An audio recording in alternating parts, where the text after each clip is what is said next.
Welcome back to Half the Battle. I'm your host, as always, Daniel Levy, your co-host, Shaq. We're going to be talking UFC Vegas 6, Derrick the Black Beast Lewis versus Aleksei the Boa Constrictor Oleinik. And Shaq, it's going down this Saturday night in Las Vegas, Nevada. Two big heavyweights in the main event, and I have a feeling this one ain't even seeing round 5. Yeah, man, I love this main event. Aleksei Oleinik, he's pulled off plenty of upsets in his UFC career. I know, even dating back to, I know you remember that Jared Roshold upset. He just upset Verdum, upset Mark Hunt back in the day. So he's got quite the knack for the upset. And Black Beast, man, he's one of the most exciting heavyweights to hit the UFC in a long time. I know a lot of people criticize his style, but man, when it comes to swinging and banging, ain't too many people better than Derrick Black Beast Lewis. And, if he wins this fight, man, he's right back in the thick of things in the title race. So I'm excited. Man, and I hate to generalize fights and talk in such simple terms, but is it really a case where it's either Black Beast by knockout or Aleksei Oleinik by submission here? I mean, more than likely, man. Aleksei Oleinik, man, he proved a lot of people wrong his last fight. He showed he could strike as well. I know Verdum looked like complete garbage that night, but Black Beast, man, I think it is that simple. I think it is. And it's really interesting to see Aleksei Oleinik drop 10 pounds because you don't often see heavyweights weigh 227. If a heavyweight weighs 227, we're usually thinking, hey, he might need to drop to light heavyweight. But with Aleksei, he literally came in the best shape of his life that last fight against Verdum, and I expect a similar thing here. But Derrick Lewis, one thing about him is, he might not get off to the best start in fights, but he sure as hell wins a lot of fights, Shaq. Yeah, he doesn't start the best, but he finishes the best. He likes to get taken down for, it's funny, actually, Max bet him his last fight against Latifi thinking it was going to be a walk in the park, you know what I'm saying? Latifi's coming up from 205s, KO losses, this and that. And, Derrick has an interesting style, man. He has no problem getting taken down and laying on his back for a few minutes, but he closes the round so good because you know what happens when he gets back up. Yeah, that Black Beast blitz is something else. So I'm very curious to see what happens in the main event. Got a great card overall. Make sure you check us out at bestfightpicks.com. Use my promo code Dan25 for 25%. Any of my plays, use Shaq's code Shaq50 for 50% off his, or use our combined code 2020 for 20% off the VIPs. Well, Shaq, let's get right down to business because first up in the bantamweight division, we got a matchup between Ali Al-Qaisi. He's 8-3. And Irwin Rivera is 9-5. Currently, they got Irwin Rivera minus 175. The comeback on Ali Al-Qaisi is plus 155. So, Shaq, my initial thoughts were, how can a 9-5 guy be minus 200 based off the merit that he fought tough in a 30-26 loss?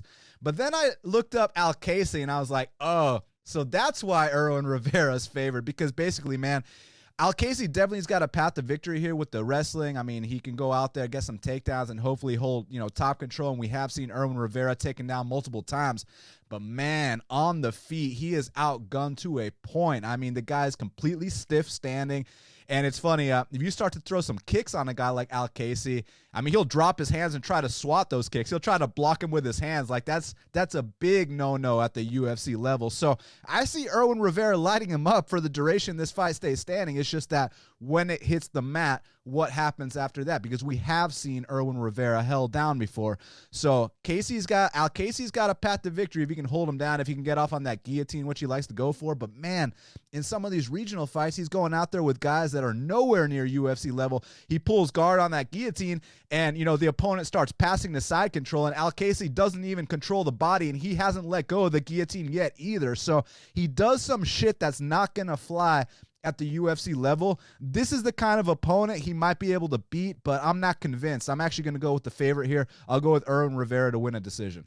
Yeah, man, Irwin Rivera, man, I'm actually very impressed with this guy. I know he's got a little bit of a shaky record, but I feel like he's fought a lot of tough competition in Titan FC. And, like you said, he has been taken down, but progressively in his fights, man, I see him getting better in that aspect as well, even hitting double legs on some of these guys. These guys got, good pro records. I forget the Waggy, I think was his last name, and he fought an undefeated prospect his last fight, and he did his thing there, man. And he, he dealt with the takedowns very well, man. He's got a decent scrambling ability, in my opinion. And on the feet, man, this guy's got some dynamic ability, man. He's got that liver kick that I've seen him hurt plenty of people with. He's finished like 2 guys with that. He's got flying knees. He's got big overhands lefts. And I see this being a mismatch on the feet. So, yeah, I think as long as Irwin Rivera gets better, he's training with the Burns brothers down there in Florida. You know, Herbert Burns, Gilbert Burns, both in his corner. So I think he's going to be prepared to come out here and get a win in his second UFC fight.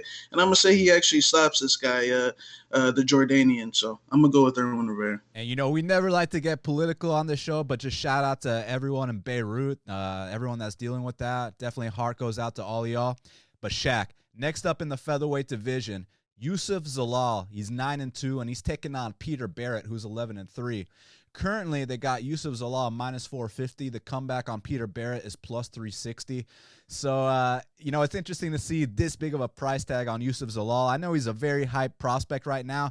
You know, his last fight against Jordan Griffin, he definitely edged out the second and third rounds and got it done.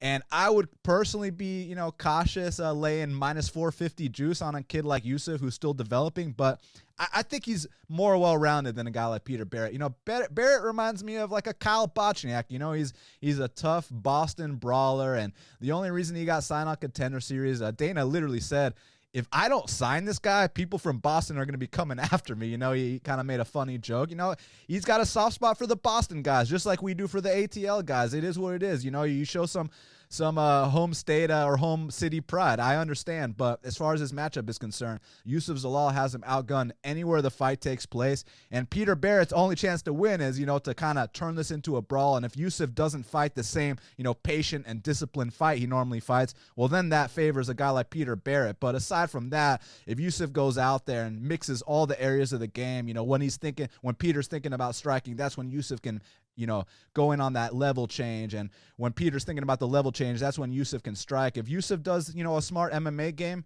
I think he's going to come out here and win this fight by decision again. Yeah, man, I really like Yuseff Zalal. I like all those Factory X bantamweight featherweights, man. They got all good footwork, all sharp striking, and I think he's no exception, man. I really like his fight IQ, and I think he's gonna come out here and really outclass Peter Barrett. Peter Barrett's a tough guy from Boston, but he takes a lot of damage in his fights. He likes to take one to give one, and I just don't think it with a guy like Yuseff Zalal, who, you know, he's very, man. I really like this guy. He's really young. I'm not saying he's gonna be top 15 or any of that stuff, but man, I see him having a very good UFC career for only 23, 4 years old.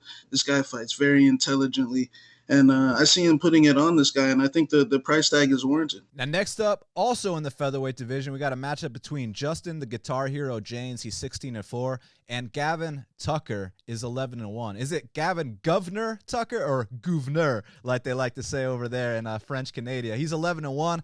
Currently, they got Gavin Tucker minus 125. The comeback on Justin Jaynes is plus 105. So it almost dropped a full dollar, my man, because Gavin Tucker, he opened minus 215. He's currently minus 125. All the action's been coming in on Justin Jaynes. And look, he went out there in his UFC debut on a day short notice and knocked Frank Camacho out. So I understand the hype, but now he's dropping to featherweight. Will that power translate here? And also, do you think that Justin Jaynes can turn this into that ugly fight and kind of make Gavin Tucker have to dig deep, or is Gavin Tucker going to kind of not get touched in style on him?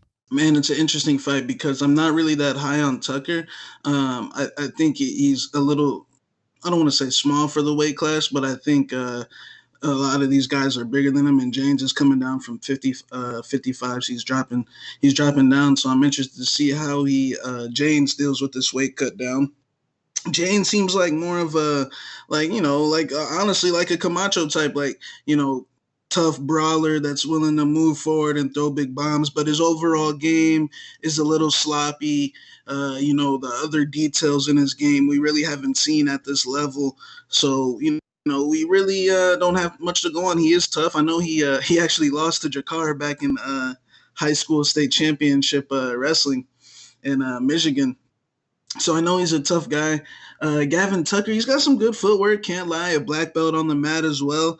It seems like this is one. It could be one of those potential like trap dogs where everyone and their mom's betting, Jaynes, and because the number was very enticing. You know what I'm saying? Plus 175 against Tucker. So I definitely, the people that got it up, north of plus 150, I feel like it's a good bet. But after that, man, I feel like there's no more value on it. As far as the pick, I'll probably say Gavin edges out a tough decision, a close decision.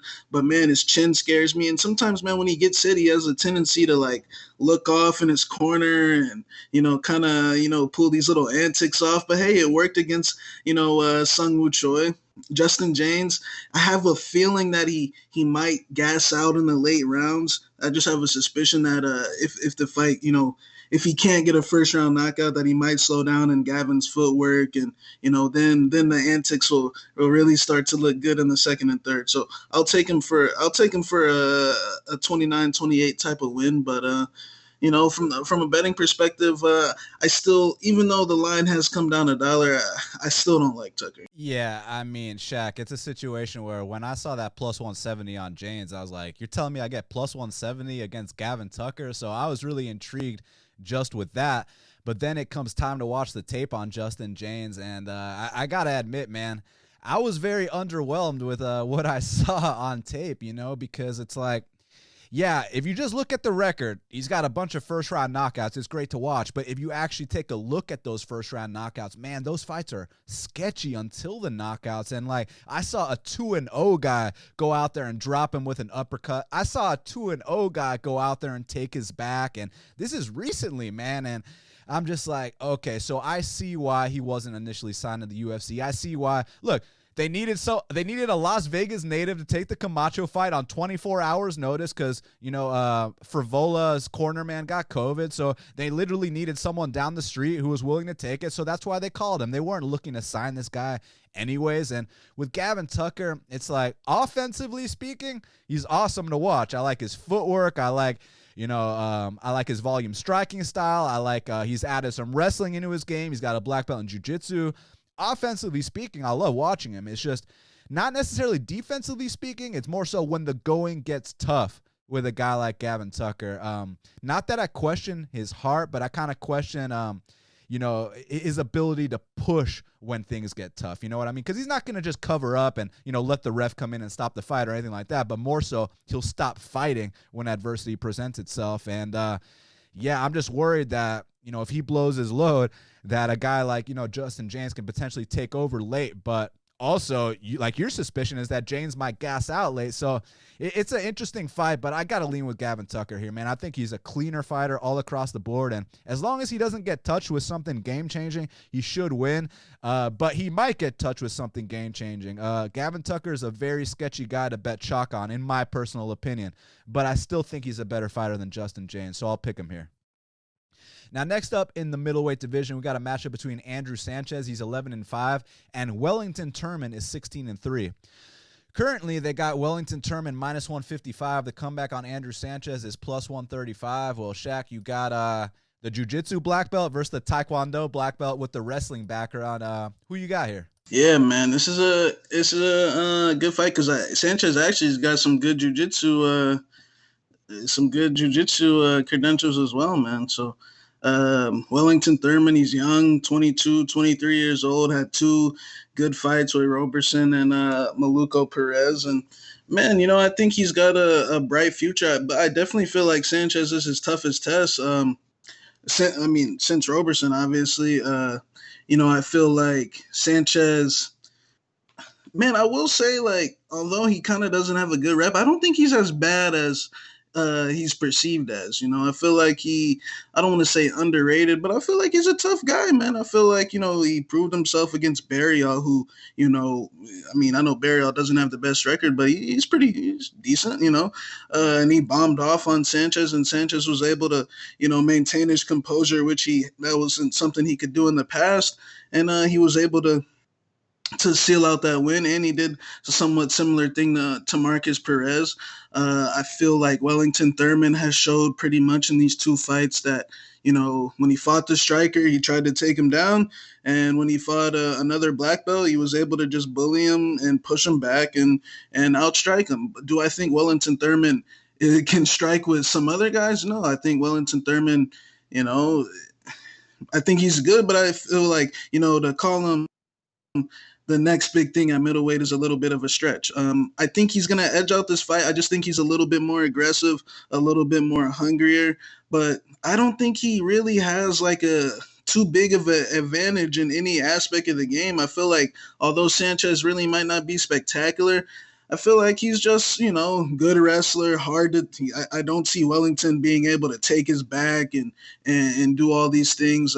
I feel like Wellington's going to have to stand toe-to-toe with him and see who the better man is. And Sanchez has been hurt in the past, but man, his fight against Vettori, I feel like Vettori, honestly, man, is on his way to the top 10, maybe even higher. And I feel like Sanchez hung in there and ate his shots. I feel like he's fought a tougher level of competition. So I wouldn't be shocked if this became like a really tough, close match where you regret laying that chalk on Wellington. But I just have a feeling that maybe Wellington might slightly be a little tougher, maybe just willing to go for it a little bit more. So I'll take him for a split decision win. But I feel like, honestly, it could possibly go either way. Yeah, it's an interesting fight for sure. I think that Andrew Sanchez, if you're not quite ready for the UFC level, he can definitely go out there and expose you and push that pace on you, mixing the wrestling. He's got those side kicks too. But I still got questions about his chin, about his cardio, about his pacing and things along those lines. And Wellington Turman, man, he's been pretty impressive, against Carl Roberson. He was a massive underdog. A lot of people think he arguably won that fight. He had a lot of back control there. And then against Maluko, I thought Maluko was going to go out there and teach this kid a lesson. And I thought Maluko was going to dangle off his neck or something. And he whooped on Maluko. So that was very impressive. He's only 24 years old. He's getting better every single fight. I think he might be a little bit too young and hungry for a guy like Andrew Sanchez. So I'm going to pick him here, but as far as picturing how the actual fight will take place, you do bring some good points about, it's not every day you're going to go out there and back take a guy like Andrew Sanchez. So how the actual fight plays out, I'm not quite sure, but I lean with Wellington Turman as well. Now, next up in the lightweight division, we got a matchup between Nasrat Haqparast, he's 11-3, and Alex Munoz is 6-0. Currently, they got Nasrat Haqparast minus 235. The comeback on Alex Munoz is plus 195. So, I mean, look, it's bounce back season for Nasrat Haqparast. Obviously, he was stopped in his tracks by Drew Dober. In hindsight, it was too much too soon at the time. Drew Dober is in the top 15 now. He's been doing his thing. But, man, Nasrat's a dangerous dude. That overhand left, I know you know about that overhand left that he's got, man. It's a missile. But I guess the weakness in his game is his wrestling defense, and we haven't seen it really tested since the Marcin Held fight where he was easily taken down in that fight. So here against Alex Munoz, who's a former, I think, Oklahoma State. I know if it's Oklahoma, someone's going to be pissed at me, but I'm pretty sure it's Oklahoma State. So he's a former D1 wrestler, and I'm curious to see if he comes out here and tests that against a guy like Nasrat, because I would say that's his best path to victory. In that last fight he had against Troy Lamson, another fellow D1 wrestler, oftentimes when it's D1 versus D1, they stand and trade for all 15 minutes, and that's exactly what happened. And Munoz, he's definitely been developing stand-up, man. He's got a nice volume style. He's a southpaw as well. I like those straights to the body he throws, and he doesn't really take too many unnecessary risks. Definitely seems like a smart fighter. Definitely seems like someone that's going to have a bright future in the UFC for sure. I definitely think he'll come back and win a lot of fights. But at 6-0, I think it might be a little bit too much too soon to be in there with a guy like Nasrat. Now, I might be completely wrong if he's able to, use his takedowns and grind this one out. But if that doesn't happen, I think he's a bit outgunned on the feet. So I'm going to go with Nasrat to bounce back in this spot. Yeah, man. And this is an interesting fight because I feel like Munoz, like you said, is going to be a good prospect. But, man, Haqparast, I mean, we're talking about a guy that, broke the Qaisi, knocked out Neto BJJ.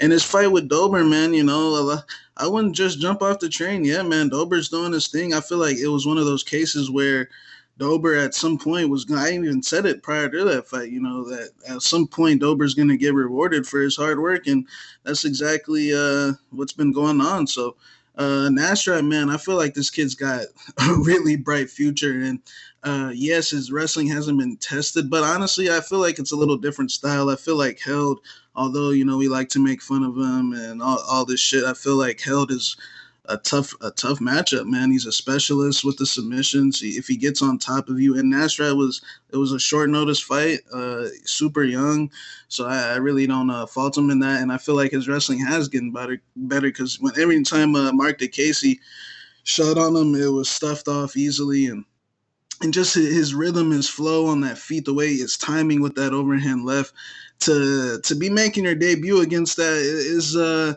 little. I feel like the Luis Pena fight, which is what the fight that Alex Munoz had initially, was a lot better of a of a debut fight.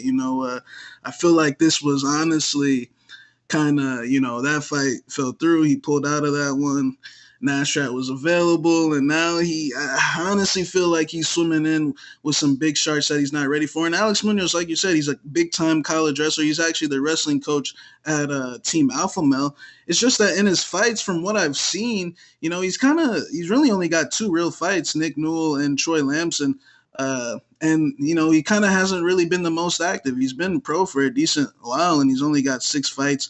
I know he's probably had a tough time finding fights because he's a wrestler, but in a lot of his fights, man, seems like he's a guy that likes to slug, man. He seems like he's one of those wrestlers that, he'll wrestle, but I don't think he has the jujitsu to hold down somebody. I feel like, he might get a big slam or, a takedown, but he couldn't hold down Nick Newell. The Troy Lamson fight.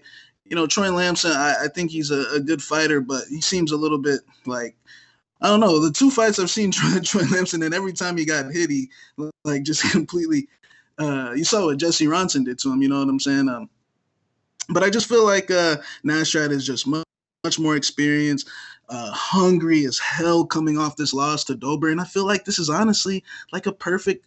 I don't want to say tune-up fight, but it would be, if he was going up against there, for his comeback fight with another fellow top 30, 35 lightweight, then it'd be a little sketchy. But, make a tune-up fight against a guy who's never been in the UFC before, whose best win is Troy Lamson, you know what I'm saying? I feel like this is a good fight for Nasrat to come out here and get a vicious knockout. And I think that's exactly what he's going to do. I feel like Alex Munoz hasn't fought. When he gets in there and the takedowns aren't coming as easy, I feel like he's gonna slowly start to deter, and then I feel like he's gonna make a mistake out there in space and get knocked out. So I'm gonna go with Nasrat Haqparast. Now, next up in the middleweight division, we got a matchup between Kevin Big Mouth Holland, he's 17-5, and Joaquin Buckley is 10-2. Currently, they got Kevin Holland minus 440. The comeback on Joaquin Buckley is plus 350. I'm going to keep it short and sweet. I mean, look, when you look at Joaquin Buckley, you're like, man, who's this specimen? I mean, he looks like one of the scariest dudes on the UFC roster, but you watch him fight, and he's one of these guys that's not as scary as he looks. You know what I mean? He's a little bit on the slower side, and look, if you're not quite ready for the UFC level, he can definitely go out there and overwhelm you, knock guys out, but here at the UFC level, I mean, they needed someone to step up on short notice. And look, upsets happen all the time. So, and this guy, he's a big dude and he hits hard. So I'm not going to count him out, but Kevin Holland is more skilled across the board. Kevin Holland's the more physical guy. Kevin Holland's got better jiu-jitsu. Kevin Holland is longer. Everything is going in Kevin Holland's favor. Now it's just about Kevin Holland going out there and actually performing like a minus 440 favorite. Let's see if he goes out there and does what he's supposed to do. But I think that he's just too experienced for a guy like Buckley. So as long as he doesn't get knocked out by something, I think he comes out here and wins this fight however he wants. Yeah, due to Trevin feigning, man, unfortunately, Joaquin's going to have to take the ass whooping for it. I'm going to keep it short and sweet. Kevin, like you said, he's better all across the board. Guys beating GM3, DiChirico, Jeff Neal. I mean, come on. This is unfortunately, Joaquin has to get welcome to the UFC, in a very probably, embarrassing, humiliating way. But I'm sure he'll be back. I remember when he fought Logan Storley, he hung in there for all 3 rounds. So I know he's a tough guy. He'll be back. Now, next up in the welterweight division, we got a matchup between Tim the Dirty Bird Means, he's 29-12, and Laureano Staropoli is 9-2. Currently, they got Laureano Staropoli minus 140. The comeback on Tim Means is plus 120. Shaq, if I would have told you that Laureano Staropoli was going to be a favorite to Tim Means 2 years ago, I know for a fact you would have laughed in my face. But in 2020, do you think the price tag's warranted? Man, I would have laughed in your face. Man, this is one of the most intriguing fights on the card to me because Tim is like, man, Tim's chin might be completely zapped, but then at the same time, I do think Rodriguez is a big boy. I think Rodriguez is as big as it gets for 170, and he was able to, and he's got some underrated boxing. He was able to clip Tim, but Tim just in general, like lately, man, since he's come back from the USADA thing, his record's just been spotty, man. I know he's lost to some good guys along the way, Bilal, Nico Price, got real good guys, but his last fight, and even in the Alves fight, like prior to him getting the knockout, man, he was getting in touch with jabs, and like he just seems like he doesn't respect his opponent's striking. He just comes out there and he's looking for the first round knockout. He's trying to get the big slams with the takedown, and I'm interested to see if Laureano is ready for that, because Laureano, to be honest, I think that this guy was a little overhyped. He beat Hector Aldana, who, doesn't belong in the UFC. Then he fought Thiago Alves. And, at moments, I'm just going to be honest here. Laureano won that fight on activity alone. And because, look, Thiago Alves, he's a Brazilian on the tail end of his career. You know what happens when Brazilians on the tail end of their careers. They stop throwing, and he's just not the same anymore. And then in that fight, he won. I definitely think Laureano won that fight, but the rounds were very competitive. There was 50-50 exchanges all throughout that fight. And then his fight with Salikov, he lost every round, and he got he counter-struck. Muslim Salikov is a very good counter-striker. So I feel like Staropoli, it could be a trap just because Tim, he's not looking good. But, Laureano Staropoli, on the other hand, but I do think he has the power to knock Tim out. It's just, does he have the chin to withstand a Tim Means first round storm? Tim Means is going to come out here right off the bat and start looking to land smacks, the 1-2, the elbows, the whole bit. It's just Tim defensively, man, is like he just doesn't respect his opponent's striking. So I feel like it's honestly a 50-50 fight. Man, I'll actually take Tim Means, man. Something tells me that Staropoli ain't going to be ready for the first round storm, but it wouldn't shock me if Tim got knocked out in the process. Tim Means has not been looking good. I truly think that he might have been a USADA victim. But we'll see, man. We'll see. Yeah, this is one hell of a fight for sure. Tim Means, man, offensively speaking, he's dirty out there. The dirty bird is a lot of fun to watch. And, defensively speaking, too, just in terms of the parrying and the hand fighting, which I really, really like from him. It's just that he can't take a punch like he once used to. And that's just facts, man. He was out there styling on Nico Price. And I know Nico Price is one of the hardest hitters in the entire division, so there's no shame. But it's like, I feel like that job would have been done a couple of years prior. Same thing with the Daniel Rodriguez fight. I feel like Daniel Rodriguez can't even breathe his air a couple of years ago, and Tim Means was doing his thing, but he gets clipped on the temple, just goes down and gets shut off type thing. So, here against Staropoli, I kind of see it being a similar thing. I think Tim Means is going to do his thing early, but once it's time for Staropoli to answer, if Staropoli is still standing, that is, but it seems to me he's pretty damn durable based off that Muslim Salikov fight, because Salikov was fucking throwing some nukes at him. It was like, god damn, like Salikov cracks so hard, and he's so fast, so accurate. With Tim Means, he's fast and accurate as well. It's just, I don't know if he can take it like he once used to be able to. So I'm going to slightly lean with the favorite here. It's just a situation where Laureano might be losing the entire fight until he wins. So do you really want to lay chalk on a situation like that? I personally don't, but I'm going to lean with the Argentine here to kind of just get it done based on the fact that he's slightly more durable at this point in his career. Now, next up in the lightweight division, we got a matchup between Beneil Dariush, he's 18-4, and Scotty Holtzman is 14-3. Currently, they got Benny minus 185 and Scotty plus 160. Two of my favorite lightweights going to war. This should be a hell of a fight. I understand why Beneil is favored, but the thing is, can you count out a guy like Scotty, especially in his current form? I feel like he's been looking better than ever, Shaq. Yeah, man. I feel like this is a typical Dariush fight, man. I feel like he's usually lined somewhere in this range, and his opponents usually lined in this range, and he's been on the streak doing his thing. But man, to be honest with you, I wouldn't so buy the whole Beneil Dariush's back thing personally. Um, he gets rocked every single fight for the most part. I mean, this is just facts.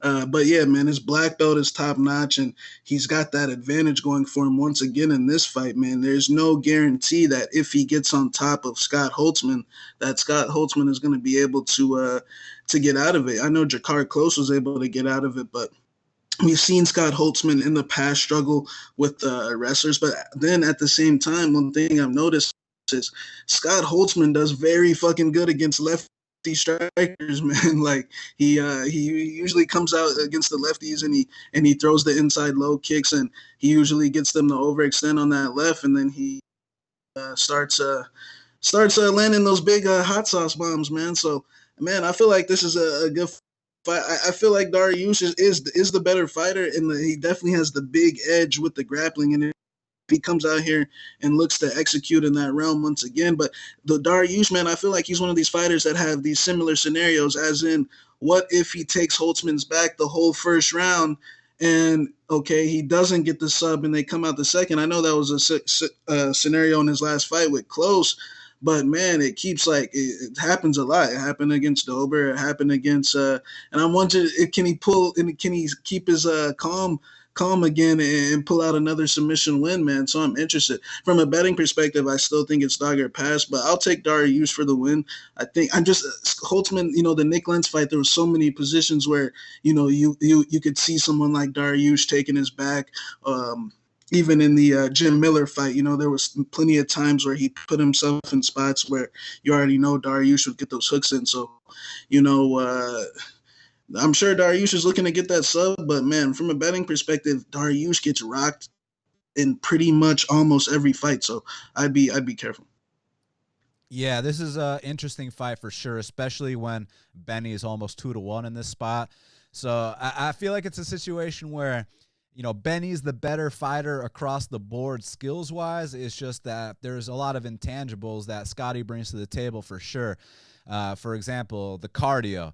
The durability, I would say that those actually favor Scotty in this spot. So it's a situation where, and real quick before I break down the matchup, Scotty actually made his debut in Nashville against Christodoulou the same night that Beneil was the co-main event against Michael Johnson, and that's when Michael Johnson was ranked number 5 in the world. So Benny beat him. In my opinion, he was number 5 in the world that night. That being said, a lot of shit's changed since then. But when you look at Beneil's resume, one of the best resumes in the lightweight division. I mean, wins over Dober, Carlos Diego Ferreira, Tony Martin, Jim Miller, Michael Johnson. We can go on forever. So Beneil's been there, done that. Scotty's on the come up. Now, Scotty is definitely live in this spot, especially if he can overcome this first round storm by Beneil. Like you said, if he gets his back taken and then comes out in the second and Beneil's kind of gassed, or even if Scotty lands one of those big bombs on Beneil's chin, Scotty definitely has a path. And if that Nick Lentz fight never happened, I might even come out here and take Scotty. It's just that Nick Lentz fight was such a red flag for me, knowing that, hey, even if Benny gets rocked, if Benny's still conscious, he could always revert back to, going for those takedowns, try to take his back and try to use that serious black belt in jiu-jitsu that he's got. I also really like from the southpaw stance, that body kick that Benny brings to the table. He's got good hands too. It's just that, he's a little bit chinny. He's been knocked out a couple times, gets rocked a lot. But he's a very tough guy too. So it's an interesting fight. I think at the betting window, at this current line, it's a dog or pass situation. I mean, Vegas even thought it should be a closer fight than where it's currently lined. The public kind of went in on Benny, and I understand. We all love Benny. It's Beneil Dariush. But Scotty needs some respect too, because he's actually been doing his thing.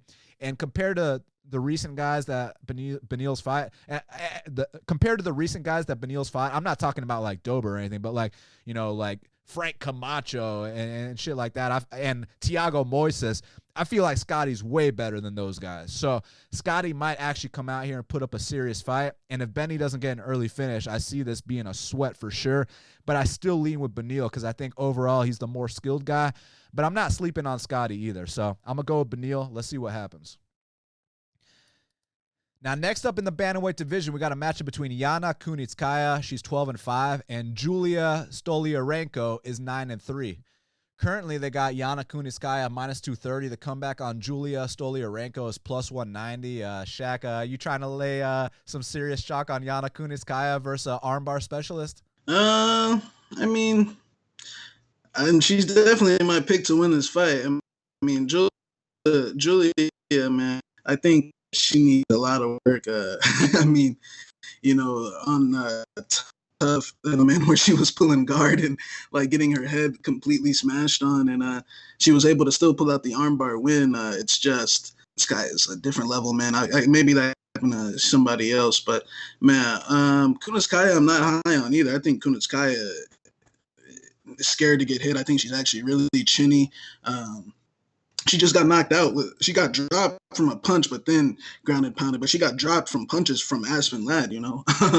And then, but yeah, man, Julija, man, you know, she had that fight. I forget against Marcia Allen. Then she fought Leah Letson. It was a good fight, but I definitely thought Leah won, and it was just due to the fact that, you know, Julija's stand up is just, you know, not very good. It's not there yet. And then she likes to pull guard a lot when you get tied up looking for the arm bars. And then, you know, she got, you know, released, and she beat 3 cans and, you know, all arm bars in like less than 30 seconds. And then she won in Invicta.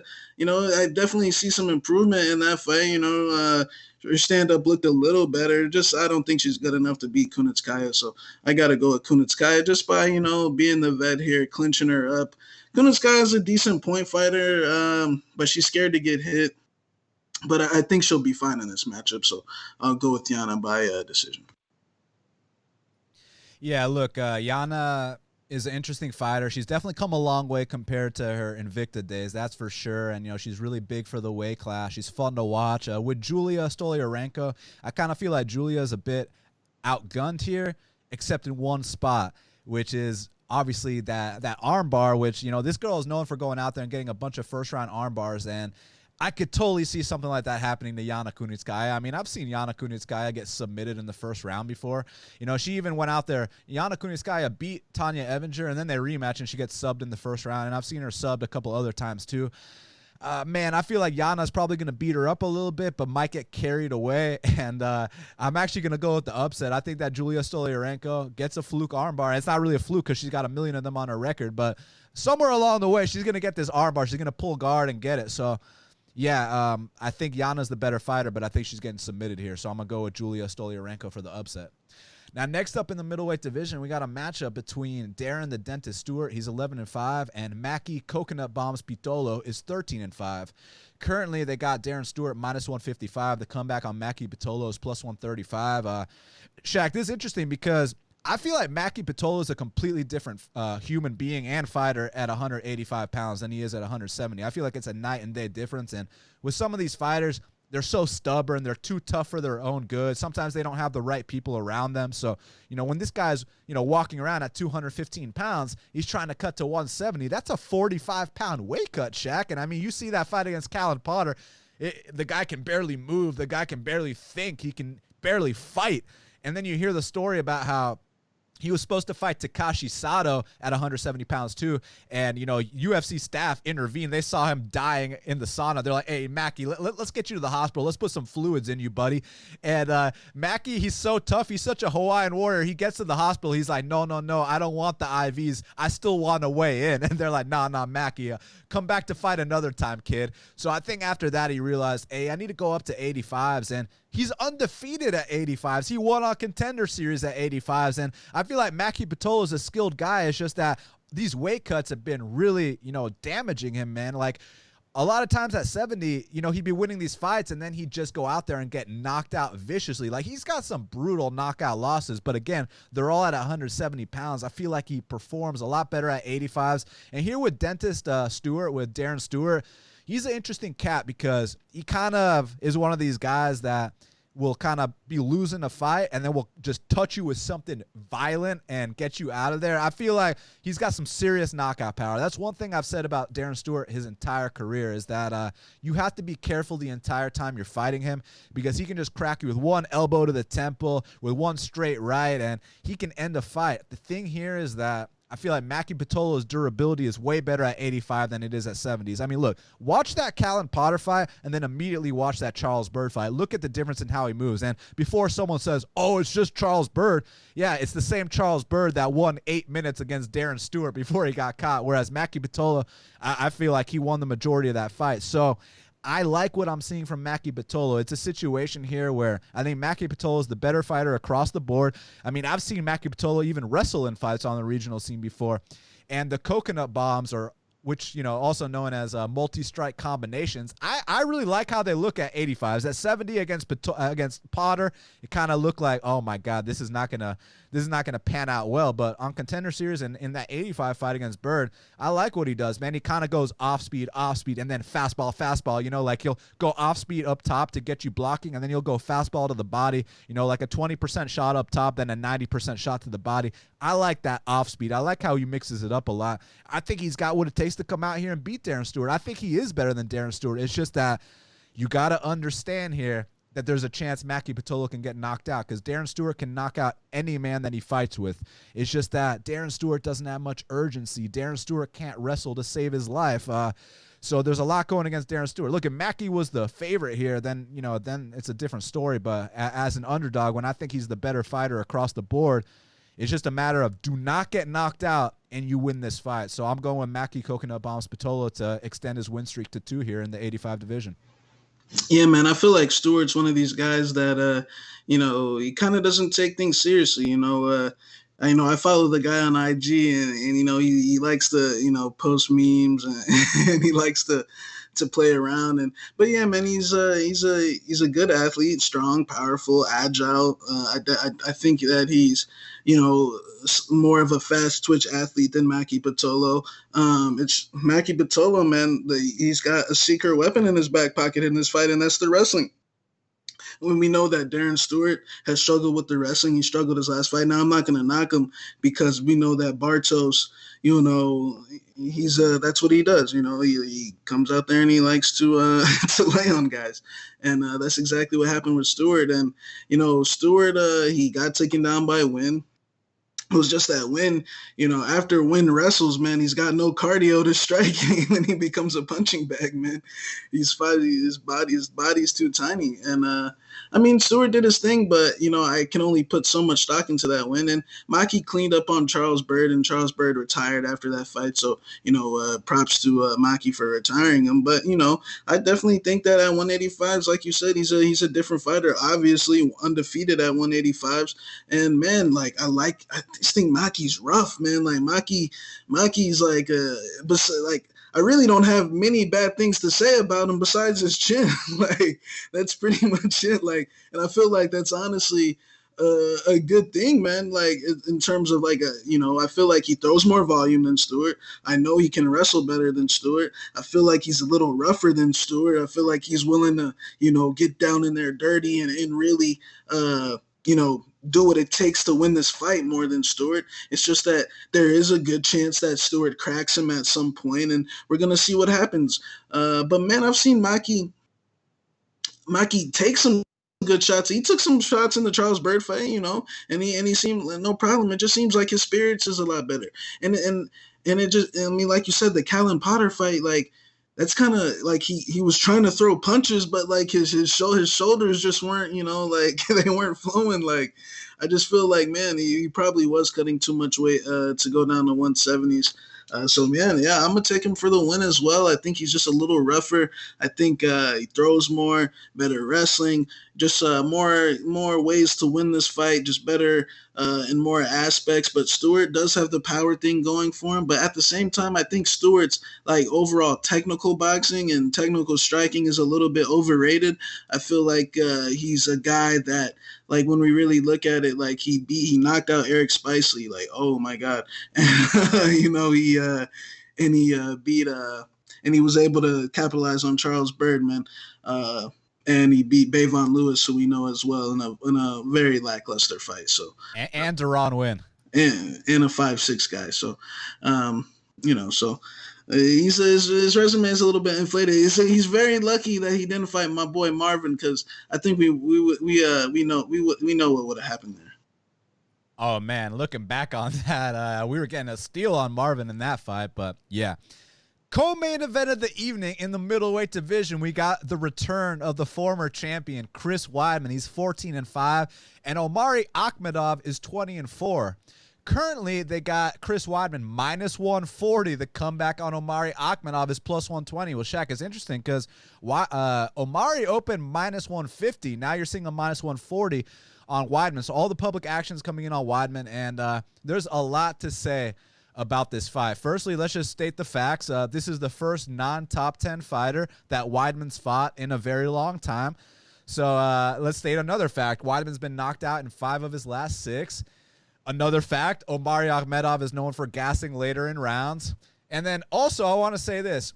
One thing about Weidman is that with these long-reigning champions, there's such a level of delusion with them. And unlike a guy like Shogun, who I have so much respect for Shogun, because, after that John Jones fight, Shogun's not talking about a rematch with John Jones. Shogun's not talking about he's going to be the guy to dethrone John Jones. Shogun's out here fighting John Vellante, fighting Tyson Pedro, fighting Lil Nog, fighting Paul Craig. Like, Shogun, you're the man. You humbled yourself. You know exactly where you are in your career, and you're fighting the right guys. You're not seeing Shogun asking for Yuri Prohaska and all these fucking guys in the top 5, whereas Weidman gets knocked out in 5 of his last 6, and he's talking about how I'm the guy to dethrone Israel Adesanya. I'm the guy to beat the great John Jones. Like, hey, Chris, no, you're not, buddy. So, you're talking about when he said that stylistically I'm a nightmare for Adesanya. Like, I haven't heard a joke that good in a while, but listen, man, it's his first non-top 10 opponent in a while. You think he finally gets it done? Man, look, I think, I agree. It is somewhat of a step down for him. Omari is not on that level 100%. But if you think that Omari is just some, no name, just getting a tune-up fight for Chris Weidman, man, I think people are deeply, deeply, deeply mistaken, man. I know Omari had a shaky history at 170s, but look what happened ever since he moved up to 185s. He went in there with a young, hungry specimen like Marvin Vettori and went toe-to-toe with him. He won the first 2 rounds, but we do know that Omari, he gasses out in the 3rd round. He slows down a little bit. But then in pretty much most of his fights, he likes to get off to that 2-0 lead. And then I feel like it really came to the test against another young, hungry guy like Ian Heinisch, who really pushes a pace. And I feel like, guys like, Omari was the underdog against Heinisch, is why I'm saying that. People were saying Heinisch was gonna make him gas out. But, I feel like Omari's game is so defensive in a way where you can't just get off on to make someone gas out. It means you have to throw volume. That means you have to really get in there and make him work. And when Omari clubs these guys behind the ear, man, they back up and they're like, oh, wait, maybe I can't get off on that type of volume. And then it becomes one of those Russian coast type of fights where Omari, you just already fallen into his rhythm, and now you're going to lose a decision. And I feel like Omari is super underrated. And let me just get back to Chris for a second. Look, Chris had a great run. You beat Anderson Silva twice. You beat Lyoto Machida. You beat Vitor Belfort. And, some of the things we mentioned prior, about the Adesanya comments, that's not the only one. Where there's another one where he said, I really haven't been beaten by anyone besides, shit like that. But look, I just think that his father time has caught up to him. Injuries have caught up to him. That Luke Rockhold beatdown caught up to him. You said what?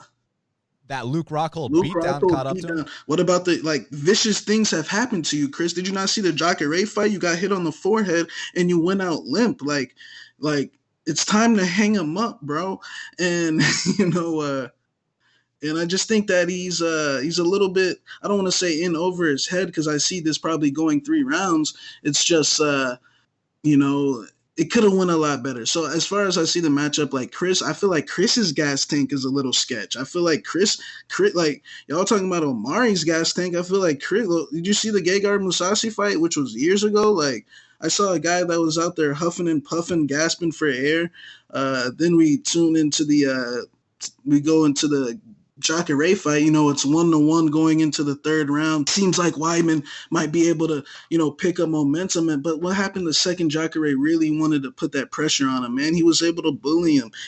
And then he was able to get a knockout. I don't want to hear, but Chris looked so good in that fight. No, Chris got knocked the fuck out. That's what happened. And then we go to the Reyes fight, which was a complete delusional move. He's moving up to 205 because he's cloudy in his head. He doesn't know where. I understand. It's hard for some of these guys, man. When you go on winning streaks like that and you beat Anderson Silva, you think, you're going to be the man forever. But, man, I feel like it's honestly been going south for him since, bro, the Vitor Belfort fight, he didn't really look that good. I was telling you that way back then. The Machida fight only won, but it was a good fight. But it wasn't like, Chris Weidman's like a dominant champ or anything.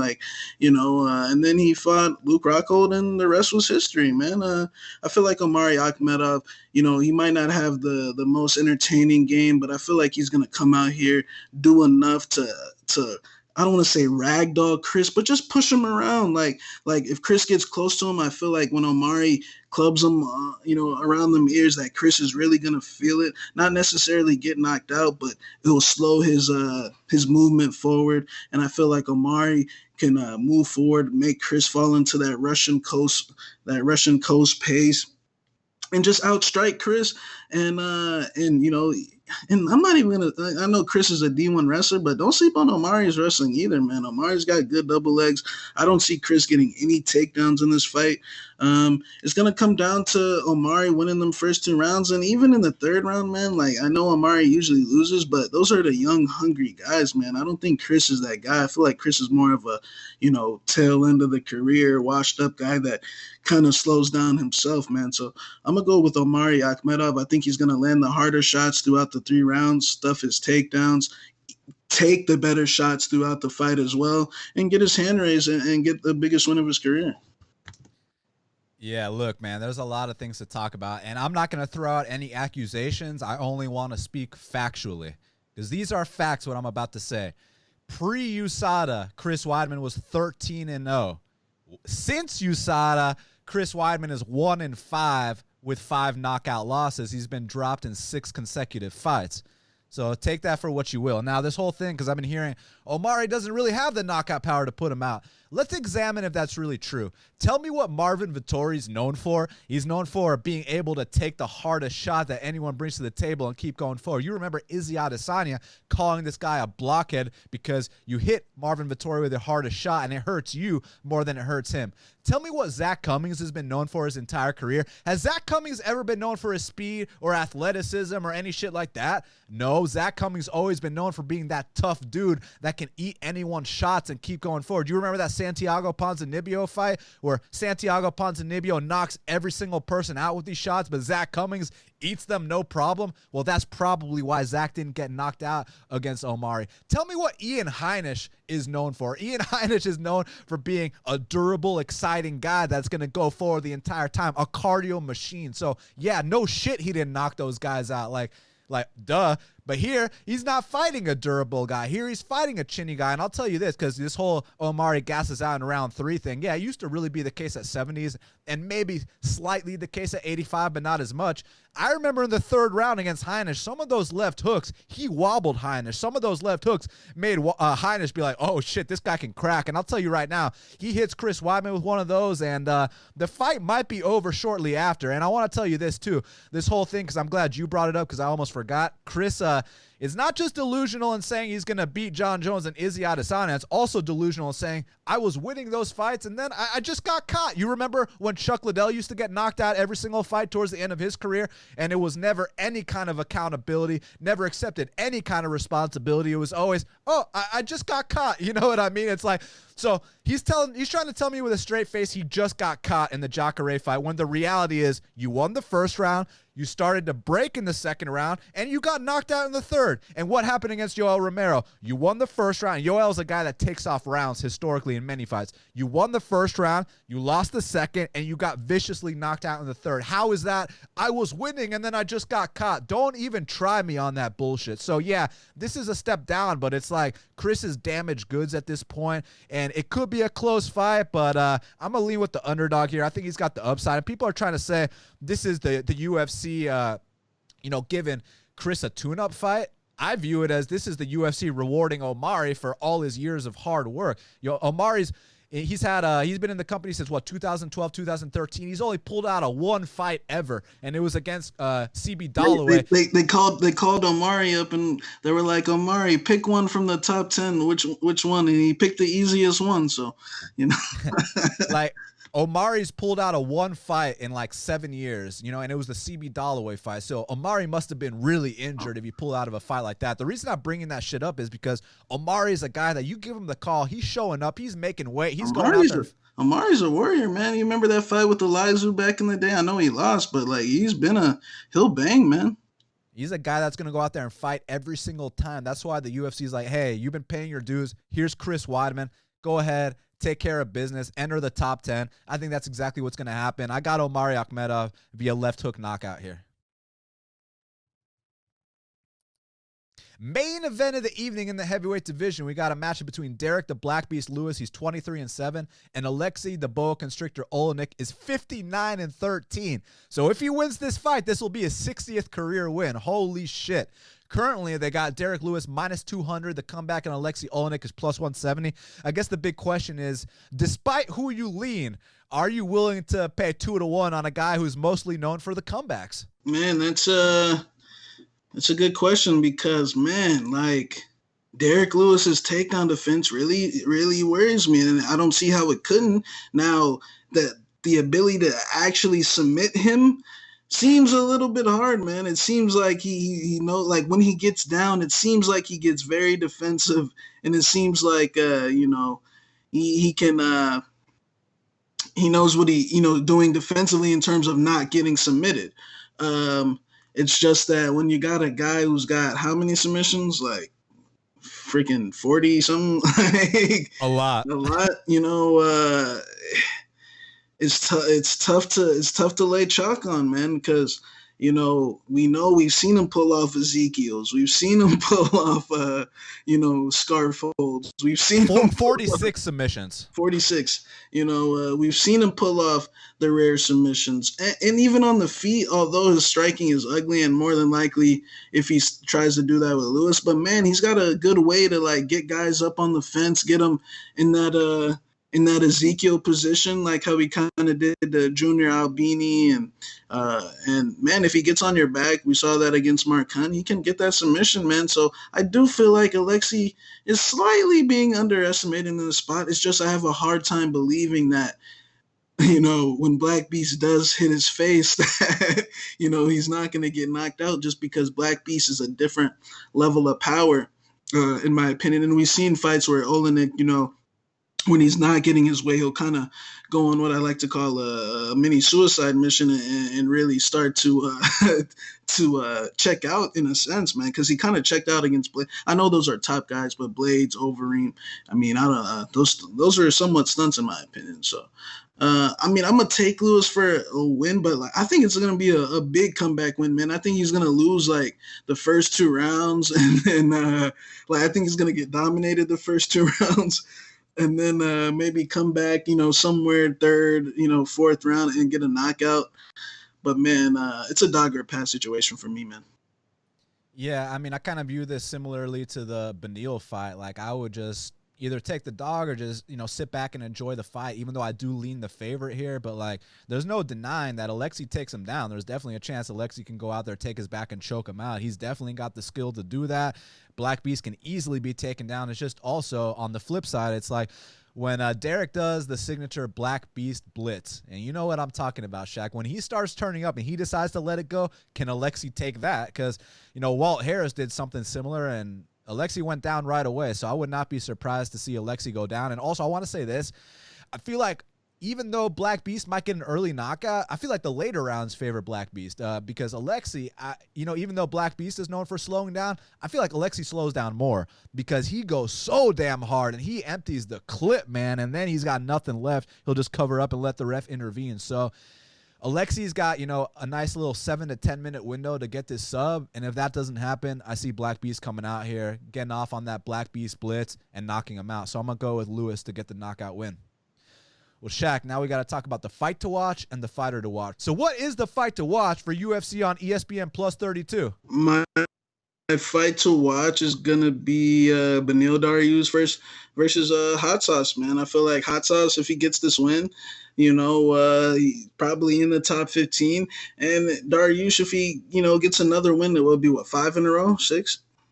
5?